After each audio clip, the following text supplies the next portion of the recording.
Looks like we're headed to adolescence. I was growing up fast. The school, the streets, and the whole wide world awaited me beyond the gate of my parents' house. Chapter 2. Adolescence.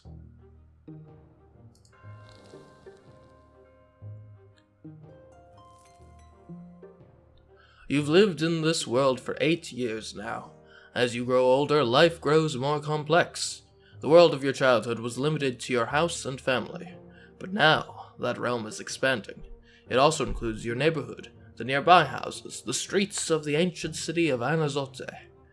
A question now looms over you, growing more pressing with each passing year. What will your place in this vast outside world be? Few people in the Blessed Arcanian Empire trouble themselves with this question. It's not within a man or a woman's power to choose. Their destiny is predetermined by their birth and those who bore them. And yet your peculiar birth has granted you a choice. Your father is a man of nobility, a worthy example in matters of duty and honor. Your mother is a commoner of lowly estate, humility and patience made flesh. And your sky is ablaze day and night with the light of the shining pillar, the beacon of the clergy. Your back bears the mark of the lash. Will you accept the drudgery and suffering that is the lot of the lowborn for your entire life? Or will you follow in the footsteps of your father and your father's father, and fight for the right to serve the empire as a noble of the mantle? Perhaps you will follow the twin gods' words and offer spiritual guidance to others. The answer lies out there in the vast, terrifying world. What awaits you beyond the walls of your home? We've got some events that could happen. We can get Gloria's secret. If we get some ingenuity, I suppose that's a new stat here. I've got Stefan's disgrace, which helps us if we get nobility. Blood tide, which... Okay, nobleman's sacrament, perhaps? Or Gregor Brante likes us, but we already got the nobleman's sacrament.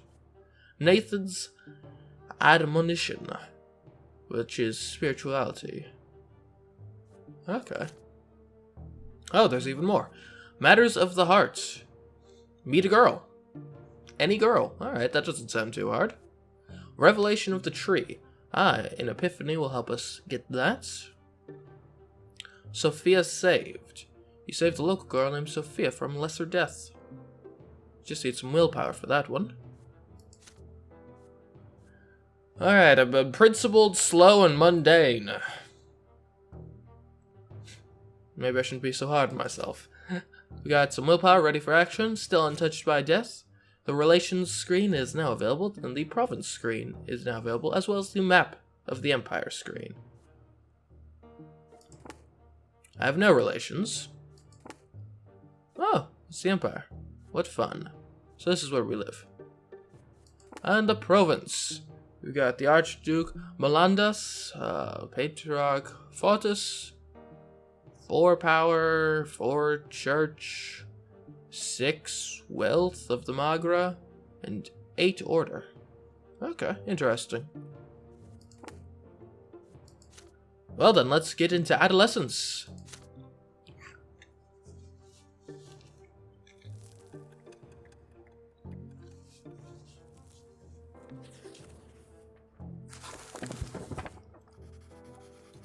The family expects more and... Oh. The boy down the street. The family expects more and more of you as you grow up. The teachers and tutors hired by your father keep you on your toes all the time. Your life these days is dedicated to studying for your future, for the future of the Brante family. Your younger brother Nathan keeps growing up too. He can hold a conversation now. You never refuse him when he comes to play, provided you have a bit of free time between your demanding lessons. It is a rainy day today. Father and mother have gone to a ball, and they left Nathan in your care. You lose track of time over the books in the sitting room, and Nathan goes off alone to splash in the creek. Soon you hear his voice begging you to come outside. He is on the porch sobbing, all covered in dirt. You walk up to him as he continues to bawl. It's all that kid. He pushed me into the ditch and called me names. He said I was a fancy pants fool. I said I'll call my brother. He's still there. You have to go punish him, Brian. Nathan points at a lopsided wooden house further down the street where the poor artisans live. You see two boys lingering there on the porch. They are clearly both commoners, but far from poor. One of them is almost as tall as Nathan, and he frowns in a funny way, just like him. The other looks older, almost your age, but he is more broad-shouldered and taller. His name is Thomas. You've heard it before. There, Brian, that's him! Nathan points at the younger boy and hides behind your back. Thomas grins and rolls up his sleeves to reveal strong forearms. He must have been helping his father with manual labor for quite some time. Listen up, rich boys. We don't give a damn about you or your friendship. We don't let nobody call our home a stinking rattle. Your little brother earned his ditch dive. Maybe next time he'll dress normal and stop picking fights with people who can throw him in the mud. Your hands clench into fists before you react. Nathan called them names first. No wonder they did the same. That's how it goes. But pushing your brother into a ditch is too much. Thomas stands tall and confident. He sees no threat in you. You are about to get ready for a fight when you feel a tug on your sleeve. You turn your head to see Nathan, the one who started the whole mess. Alright, I can't listen to my brother first because, quite frankly, I don't like Nathan very much, as it turns out, or he's not grateful towards me. I could come at Thomas and give him a beating. Gains me nobility. That would actually improve my relations with Thomas. Say your brother is to blame, get some ingenuity, and Thomas would again like me more. Resolve the matter peacefully, some spirituality, and again, Thomas would like me. As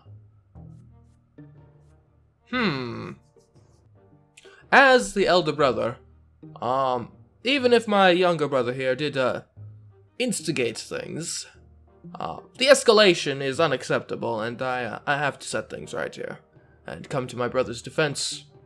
I will come at Thomas, and give him a beating.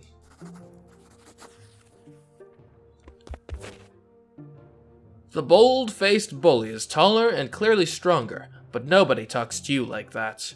You leap at Thomas and start tearing into him. He jumps backwards, surprised by your assault. It takes him a moment to compose himself, but now he is ready. His fists cover the face, and he attacks you with a quick jab. It is now your turn to take a step backward. You start trading blows, huffing and puffing with rage. The younger brothers gawk in awe at the sights. Thomas does not resort to fancy moves, dirty tricks, or stupid taunts. He displays nothing but skill earned in many a street fight, and his heavy fists aim for your head. You keep dodging him again and again, trying to reach him. He takes a couple of glancing blows, but easily shakes them off. What a bruiser. You start swinging your fists with greater and greater fury.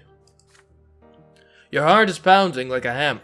You see nothing but the foe in front of you. How much longer will this take? You're worn out, your breath grows ragged, and your muscles grow heavy. But there's no way you can give up now. Nathan is watching you. Desperate and out of options, you swing and punch Thomas square in the nose, then immediately let his fist smack you in the temple. The blow rings through your head like a bell and blinds you for a moment. The world swims before your eyes. You clutch at your head to get your bearings. Thomas is standing in front of you, blood dripping from his nose. You no longer want to fight it out, and it seems your opponent would rather end it too. But you keep standing there, eyeing each other angrily. Then suddenly you hear an angry shout right next to you. An enraged man in a craftsman apron is shaking his fist. Thomas's face contorts in terror right away. It's my father! Run! The punishment for fighting is flogging, and the mere prospect of that makes you run like the wind. Thomas sprints in front of you. You dash across the rotten wooden planks of the back alley, up and over a lopsided fence, across a giant puddle in one leap, and then forward into the tall grass. You hide there and stay quiet. You hear no sounds of pursuit. You exchange glances with Thomas and start laughing. His laughter is loud and infectious, but soon he cuts it short and grows sadder. I'll get flogged anyways. My dad's always quick to give me a beating, and then he'll start nagging me about the lots and the prayers for days like he always does. Why do I have to get myself mixed up with this stuff? But fighting's the only way to prove you're worth anything, right? The adults didn't see you fighting, you tell him, so all you have to do now is convince them you weren't. Nosebleeds happen, right? Mother gets nosebleeds all the time. Well, we could try it. Let's hope our little brothers don't tell on us. I'll talk to mine. There's a scratch on your head, don't let them see it. Good thing I didn't hit you in the face. There, good as new. You assure him that Nathan will never tell, and in return you'll make sure he behaves himself so he won't get tossed into a ditch again. With that, you shake hands with Thomas. His handshake is as strong as you would expect based on his fists. You make your way out of the tall grass. You need to leave before Thomas's father goes to your family and complains about you breaking your lots. You come to a realization on the way back. You had no idea the place where you were hiding even existed, and it wasn't too far from home. Thomas smiles in excitement when he hears this. Oh, I know lots of places like that. I'll tell you what, if we get out of this mess today, I'll show you the way to the old wall. It's the perfect place to build forts. I dragged a bunch of wooden planks there too. It's no fun to build alone. My brother never helps, he just gets in the way. You emerge from the muddy back alleys, united by a secret only the two of you know. It seems you've made a friend today. Relations have increased. Wonderful. Still unprincipled, but no ability, it's good and up there. Met Thomas. I've made a friend, a boy named Thomas. Wonderful. Honestly, I think I should probably work more on my relationships in adolescence than I did in childhood. That's probably one of my big regrets is no one liked me very much as a kid. So, yeah. Riders on the road. It is blisteringly hot today, even for the sun-parched land of Magra. As soon as you are done with your studies, you dash outdoors and out of the stuffy room. You and Thomas roll up your shirt sleeves, but it barely helps. You would gladly go shirtless had you only been in the company of other boys. But there are 3 girls in the yard today. They are doing the laundry in a big wash tub, whispering and giggling. If you could, you would gladly keep watching one of them at work. Oh, met girls, wonderful. That's the thing. Completed, right? Hopefully? She has such big eyes of deep blue. Her dark hair is braided, and her plain gray dress is mended and patched all over. Her name is Sophia. She throws her head back a little when she laughs. The rays of the sun are reflected in her eyes. You, Thomas, and the other boys keep telling silly stories, anything to make her laugh. You sure love telling tales, Brian. Oh, I remember this one time. But then Sophia hears a voice calling her home.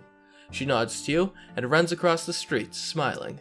Her light steps carry her forward, but her eyes are looking elsewhere. But then a stone on the road catches her foot. She stumbles and falls flat into the dust. The street starts shaking from the thundering of hooves. Riders appear on the road from around the corner. They bear a coat of arms you recognize right away. A sable serpent blade upon a field of vert. It symbolizes the Mellandius dynasty, the family of your province's archduke. The horse dashes forward. A lost wooden toy on the road cracks under their hooves. They will not slow down. They are the nobles, and the rest must make way for them. Sophia is in their way, just now starting to get back on her feet. Her mother is crying for her desperately from behind the fenced door.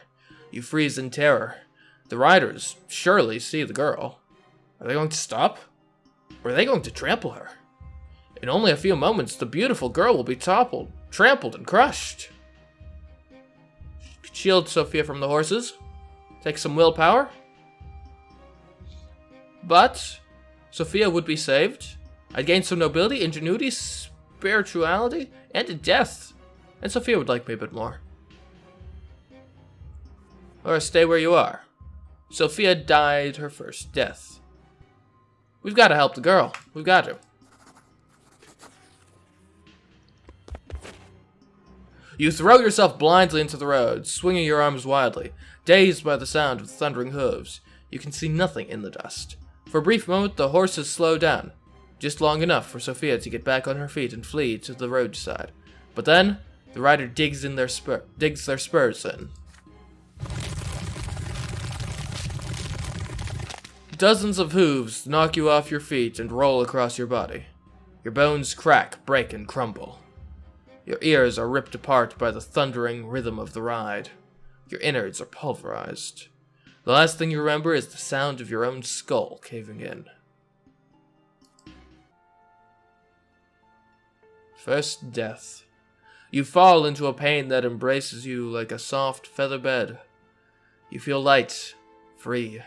There are no restraints, just a warm glow that envelops you in its secure embrace. The waves carry you. Their touch is soft. They delicately enshroud what was once your body. It is a feeling unlike anything you have ever experienced before. Something absolute and complete. You touch something greater. The reason behind everything. The reason for your very existence. You were sculpted from this light. It was the first thing you ever felt. A boundless and sincere unity of the diverse. Your beginning was a spark that cast this light in all directions. And now you are here again. One with the beginning of everything. The light gleaming from you resembles the light of the shining pillar. You still see it. In the north, as always. The waves of light carry you to two figures. The elder is nearest. He is ready to accept you. He is quiet, wise, kind, and pure. The younger waits further back. You do not know what he is yet. The waves pause at the elder's feet. He leans over you and plants a feather-light kiss on your forehead. The kiss spreads all over you. You are filled with unparalleled delight and bliss. You exist. You're unique. There's no one else like you. They know this, and they love you. You will never be alone. You are a part of them, a part of your family, a part of this universe. The twin gods will never leave you. They watch over you constantly. The elder softly touches you as you lie spread out amongst the waves, sending you further down the torrent of lights. You float on to the top of the silver tree's spreading crown. The closer you get to the silver tree, the heavier you become. The waves draw you down along its trunk, but you do not wish to part with the warmth and the softness, with the love. You turn around. The elder is still watching you. He nods. All is as it should be. Go. Your time has not yet come. You must return to the world now. As you tumble down toward your body, you comprehend the true meaning of your lesser death and the divine love that has been revealed to you. Love exists not only in the hereafter, it is present in the entire design of the twins. That is the origin of all life in this world. What is the manifestation of this love in your mortal life? Empire? Lot? Family? Cause? Yourself? Remain silent. We'll go with the family. Deep relationships with others, very important. And, the family is often where you'll find the deepest relationships. A sudden comprehension of the love with which the entire world is imbued illuminates your mind, but then it fades away and vanishes. You regain the sensation of your flesh. It is heavy and unwieldy. It lacks that lightness, that light. It is a burden. It is smothering you. You gasp for air. Your chest expands painfully. You feel as though your lungs are about to burst. The stagnant odor of the crypt fills them, revolting but so real. You are back. Whew. Then you can feel again. You sense your body, head, arms, and legs. The light fades around you, obedience before a will that is stronger than you. You return to the world, such is the law of the twins. You will return to the world until the time of your true death, and in this world you will have a body with which to feel pain and suffering and pleasure. You smell a sickly, moist odor. You open your eyes and see the figures of mother and father in the gloom of the family crypt, speaking to each other, quietly. They stop as soon as they hear you gasp. Mother runs to you and locks you in an embrace as father wraps you in his cloak. Neither of them says a word as they lead you out to the surface and back home. You've met a terrible end, my son. You were trampled by those horses. Don't be so careless ever again. The lives you were granted by the twins, the twin gods, are not to be wasted so recklessly. You would be punished for this, but the twins have already meted out their punishments. You tremble, your steps unsteady as you learn how to move again. Your body is eerily smooth, fresh and renewed. Even the recent scars and scratches are all gone. But there's something new on it, a fresh black mark, a reminder of your lesser death beneath those hooves. Remember that by the twins' mercy, we are all given enough time in this world. Should you die before your time, you will be brought back by their grace. For 3 times they will rescue you from a terrible fate, but the 4th death is true and final for all. Every loss of life we were granted at our birth is a heavy blow to us, but the gods told us not to mourn a lesser death, and so we will humbly accept this and move on. See, your body has been reborn anew, with all your wounds healed. Do not mourn your loss of life, my son, but thank the twin gods for their justice. Do not speak of this, and do not ever play by the road again if you wish to keep on living. You cautiously go back outside the next day. Children from the neighborhood surround you.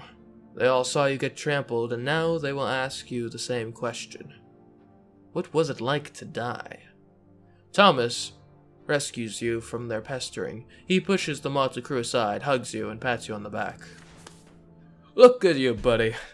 You gave an entire life to keep a girl safe. And then you see Sophia. She is standing nearby, shyly working up the courage to walk over to you. Soon, she finally approaches you and begins speaking rapidly. Brian, why did you throw yourself in front of those horses? My life isn't worth any more than yours. So why did you think that? You weren't supposed to die there. It's all those riders' fault. They deserve to die, not you. Her voice rises to a shriek. She suddenly stops and runs back home. You stay where you are, watching her run, the golden rays of the sun dancing in her braided hair. Nice. Honorable. Still so mundane, but, we're doing alright. Died once.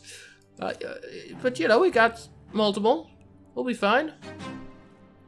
Sophia was saved. Worth noting.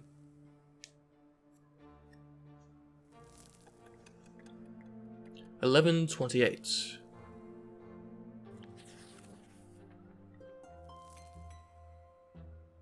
Year 1128. Fall. Soil and gunpowder. Sophia disappeared after the terrible incident with the horses. Her friends gossip that her parents sent her off to serve a rich noble dynasty. You haven't seen each other since that day, but you still remember Sophia's eyes, the sunlight shining in them. But no matter what, life goes on. You're 10 years old now. Your studies continue, and you are learning more about the land you live in. Anasorte is an ancient city in an imperial province by the name of Magra, All soil in Magra was turned to ash eons ago, scorched by magic during the rebellion of Duke Char Melandus. The magical arts are all but gone now, but the scorched earth has remained barren and infertile ever since. Since then, the entire province has lain barren, tormented by cold and scorching winds in equal measure, with few precious plants taking root on their own. All fertile land in Magra is bought elsewhere and brought here by an endless caravan of carts and carriages. To pay for food and soil, the cities of Magra became skilled in many trades, primarily mining and digging for metals and stone. Last fall, there was an explosion just outside the city, followed by clouds of thick smoke. The first such incident frightened the citizens, but then explosions and smoke became an everyday occurrence. Soon everyone grew used to it. Father explains that the miners are using a new invention called gunpowder. It makes it easier for them to reach the precious stones and metals buried deep within the earth. Then one day a thunderous explosion rocks the city, and black billowing smoke covers the houses. People are stuck in their homes, all windows tightly shut. The air is impossible to breathe. Nathan coughs all the time. Gloria and you cough only when nobody is watching. If Mother hears it, she'll make you inhale those hot herbal vapors, just like Nathan. It takes 2 days for the black smoke to disperse. People pour out onto the streets to meet their friends. Thomas is eager to share everything he knows about this incident with you. They took a lot of burnt-up people to the city temple. Mom told me she was helping the healers. There are many rumors. Some claim it was the work of a beast stirred from its slumber, while others say it's the surviving witches that continue to threaten the order in the Empire with their accursed powers. But as for you patiently wait for Father to come back home, and then you'll ask him about it. Father spends day and night working at the prefecture, while Mother spends all her time in prayer. It takes a full week for Father to finally come home, and he's almost completely spent. You muster enough courage during dinner to ask him what happened outside the city. Father raises his head, his face a bleak, weary mask, and starts muttering his proclamation. It's almost as if he doesn't see you. It's the mine outside the city. They were trying to get a vein of ore. There was an explosion. The mine caved in, and the black smoke started flowing. Many workers died there. It was all because Count El Velasco, who owns the mines, wanted them to start mining that vein before they were ready. Some of the workers weren't even reborn. Perhaps the twins thought their final time had come. The prefecture has been inundated with complaints from families that have lost their breadwinners, asking for judges for help. Many people also lost their cattle to the black smoke. Count El Velasco blames gunpowder for the disaster. The prefecture and the newspapers just repeat whatever he says, but it's plain old greed and tyranny of noblemen that are to blame. Why is the welfare of our province always paid for with commoner lives? Then, without warning, he grows silent again. You keep thinking about it for days. Can a human life really end so easily? A single moment of bad luck and you die? Only to re-emerge from the temple or the family crypt with a new black mark on your arm? Or worse, you remain where you fell, dead, never to be reborn again. Ever. Okay, we've lost some order, but got some wealth. Wonderful, wonderful.